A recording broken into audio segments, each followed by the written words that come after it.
Hey everybody, it's Michelle LaVore and Devin LaVore coming at you. She made it. I did. She woke up. She's definitely in a good mood. Yeah. She got some sleep. It's awesome. Yeah. So this morning was it was rough for me. I didn't get a lot of sleep. When I don't get sleep, it's just never good. But that's not gonna work. Praise the Lord. Little inside joke there. Yeah. Praise the Lord that I was able to take a nap, and Isaiah took a good nap, so we both got good sleep. And so here I am. Yay. But so we just wanted to share with you guys something that God showed us last night, which is part of the reason that I didn't get a lot of sleep. We stayed up until like 2:15 in the morning. Or something, yeah. Just praying. Yeah, but God gave us both kind of a vision of just where we were at, but I feel like it's also a vision for you guys as well, because it has to do with the banquet hall. And do you want me to start with that? Yeah, do you want to with the red star? Yes. Oh, okay. Okay, yeah. Cool. So I was in this like vaulted ceiling attic, and it almost looked like it looked like I had the sense that it was like a workshop, not a Santa's workshop, but like a Christmas workshop. And there was cool little wreaths and all this stuff up. But it was almost like a store that is actually a workshop as well. But it seemed like it was up in an attic type deal. And it was wooded and everything. And it just looked very Christmassy. You'd want to go there and just feel all the nostalgia of Christmas. Yeah. You know, it's when you walked into the place. And there was this red star that was on the ground. I was like on a ladder fixing something.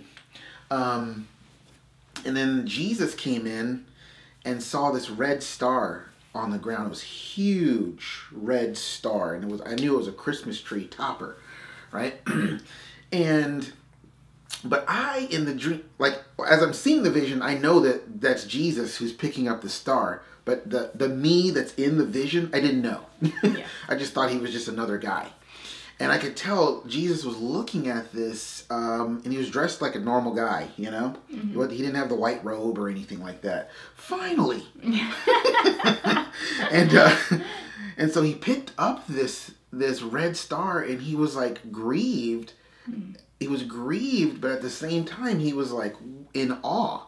Because he was like, what is this doing on the floor? Like, what's this? And me, I'm over there, I'm like, that's a red star. It goes to this tree that we never have. It's not, you know, it's just, it's almost like I do value it, and it is like this nice big huge thing, but it's almost like that toy that you can never play with because it's, I don't know. It's like you have no actual use for it. Right. You have no use for it because it's there, and it was given to me by someone very important, so I keep it, but it's like, it's just taking up space. Yeah. That kind of vibe. That was the vibe of the vision, you know? And then it ended. Yeah. So that's when you... Yeah, but we were just kind of praying, and we really felt like the star represented the promises that God has given us. It did. And so... Very specific ones that are very big and shiny and like...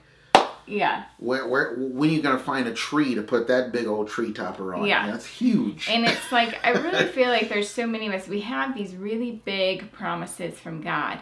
And it's like, we're holding on. We have them, but you just kind of have it. It might be in like that spot where it's like, okay, you're all right, got the promise, but you're not actually like holding on to it. It's just kind of laying there because it's like, man, that promise is awesome and I love it, but we don't have a tree that big. Yeah. We don't have, I don't know when we're ever going to use it. And we felt like God was just telling us like, we need to pick up that star and hold on to it because that's what he wants to fulfill, but we need to have it. And he's got a tree. Yeah. Basically is what he's saying. He's like, and so the tree, I guess, equals the fulfillment of the promise. Yeah. You know? And so then on all days to give us these words. Yeah. It's like, okay, Lord, your will be done. Yeah. We're just open to hear whatever you're going to say, and this is what you're saying. Yeah. Awesome. And so then I was started to get this vision of we were, again, standing in front of the doors. The banquet for doors. the banquet, for the banquet doors. Doors. And we had our star in our hand. And it was just like, all of a sudden I saw the banquet hall. And it was just absolutely beautiful. There's a giant Christmas tree, which has been there for a long time in this vision. But I don't know, we never really connected to the fact that, it could possibly be the Christmas time frame. Right. It was always just like, it will be like Christmas. Yeah. But so in this vision, like there's... But can I say something? Because isn't it true, like every time we would see this banquet hall and there was that tree, we were always like, why is there a tree in a banquet hall? Like a big Christmas tree. Like, this makes no sense. I mean, for months now, we've been like, this makes no sense. And now, here we go. Here we go. So we have our tree topper. And I really felt like this, the promises, that's what goes on top of this giant tree that's in the banquet hall. But the banquet hall was just beautiful. It's like our belief in the promise. Yes. Our faith in the promise is what's going to fulfill. It's like our belief in the promise and the promise go together to create the fulfillment of what God wants to decorate our lives with. Yes. That kind of deal. And the banquet hall was just absolutely beautiful. I mean, it was decorated like Christmas, you never want to leave it, like the greenery and red and it's just beautiful, and gold. There's just tons of gold and scarlet. Yeah, and we were and so we were outside the doors, and I really felt like God was like, now I can invite you in. Because we were holding our promise. It was almost like he's like, okay, now I can invite you in. And then it's time to come in, right? Well, he said, now I can invite you in, and then he showed me the banquet hall, and then he was like, all right, it's time to come in. And I was just like, okay. And then very exciting word. Yes. And then right after that, he said, it's time to come in. All of these trumpets start playing and sounding. I did mention that in the other video, but I love that part. And I could just see like all these, I don't know if they were angels or people, I don't know, I just could see like all of these like lined up trumpets that the old trumpets that were like the soldiers with they have the long part with the trumpet, and then it can have like flags that come down from it, and they were just all sounding, and it was just fanfare. But it was just, but for in here it was just like this one. It was loud, long blasts. They were just like kind of like a shofar. Yeah, very much like a shofar. I'm about ready to dance. And so, and that's just what it was doing. It was like, boom, like, all right, like this is happening. It is time. Yes, Lord. And we come into agreement with that right now in Jesus' name. Yes. Woo, that's awesome. So it was just that was pretty much the whole. But remember the vision. When those doors blew open, it was the Spirit of God that just blew it open, and then He carried us into the air and then set us in our seats. Yeah. And I'm just like, yes. Yes. I don't know how all this is going to actually manifest in the natural, but that's the story that we're in right now. Yes. And I know someone was wanting us to make a video on the 3 stories and really get into understanding the 3 stories, and we'll do that soon. But it's like, I know that the 3rd story, the manifestation, how it actually works out on earth, that's the story that we're in right now. Yeah.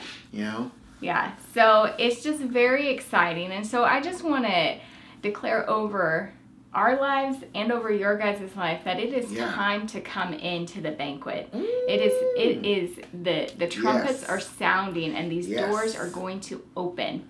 Amen. And so it is a time of just to be excited and to just not look back. Yeah, don't look back. Look around. Trust me, it is. Because we have plenty of reason to look back and look around right now. And it's difficult. Like I said, this morning was very difficult for me. I know with the tired factor that actually makes it worse, but it was just like, I'm looking back and okay, don't look back, and just like you know, and honestly though, it was okay for me. I felt like God he has room for our humanness. And there's a very thing he showed me this morning. He was like, Michelle is still in my hand. Yeah. She hasn't moved. She hasn't gone anywhere. No. It's like it's such a performance-oriented mentality. Mm-hmm. It's like, I'm doing bad, so God's standing afar off. Yeah. I'm doing good, so God's encouraging me. Yeah, that's a fair weather friend. Yeah. You know, God's not fair weather. He's all weather. Yeah. And I just felt like this morning, because I had a few tears. I was just, you know, like, just not understanding what's going on. It wasn't as bad as you've been. No, but I really felt like, though, at the same time, like, God was just like, okay, like, because I invited him to come in and just be a part of it, and he's like, go ahead and cry. You're right here, go ahead and cry.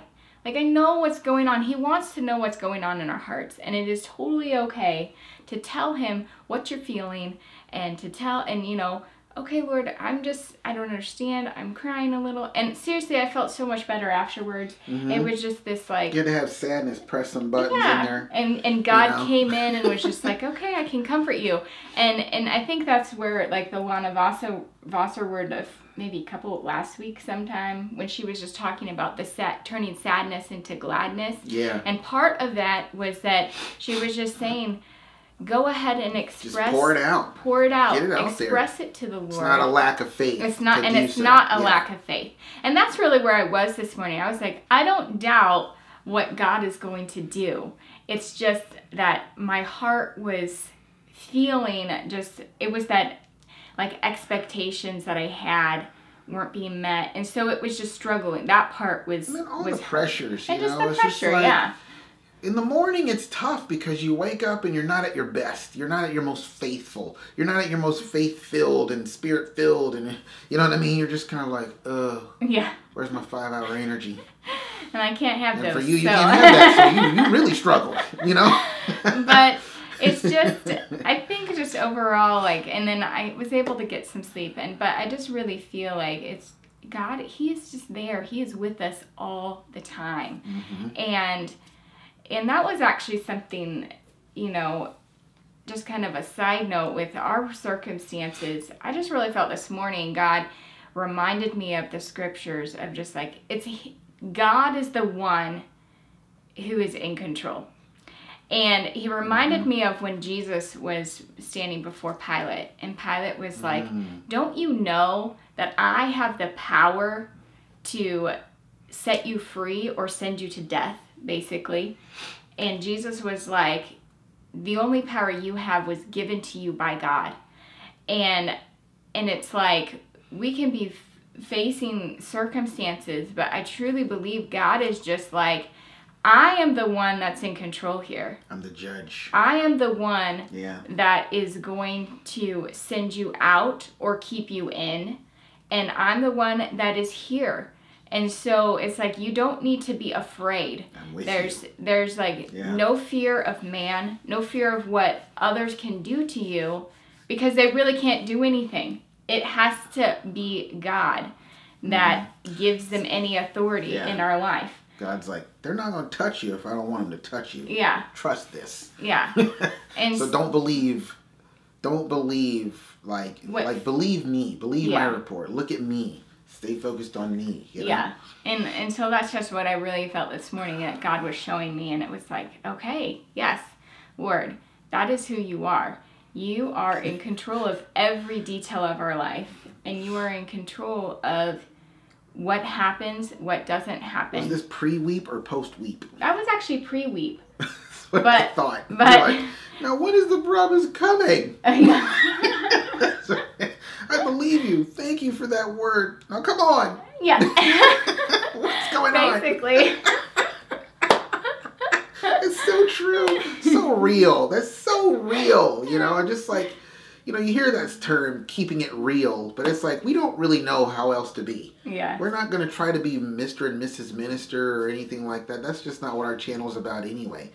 You know, it's just like because we know that our journey is going to be someone else's journey as well. You know, it's so real. God's speaking to you all this faith-filled stuff, and in the midst of it, you're going, "Thank you, now when is this going to happen? Yeah. Because we are so tired of waiting. Look at our situation. Come on. Yeah. You know? It's like, we love you. We do. But man, Yeah. You know? Yeah. It's kind of funny. Yeah. So. Oh, Lord. That's just what we have to share with you this afternoon. I know Devin shared earlier. So a little update. But, yeah, I just wanted to get out the word that God is speaking. He is saying that it is time to come in, that these doors to the feast are going to blow open. Yeah. And to just be excited in anticipation. And there is a reason that everything was decorated in the Christmas season. And obviously it is the Christmas season now. If we only knew, we would have been really mad. We probably would have not made it. Yeah. We would have been like, no, and no, that's too far. December, bro?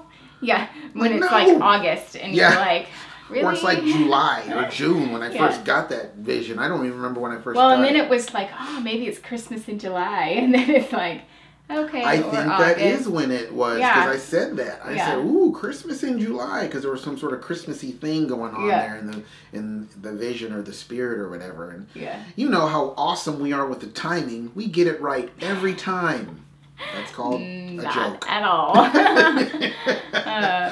But just know that the Lord is speaking, and the trumpets are sounding in heaven.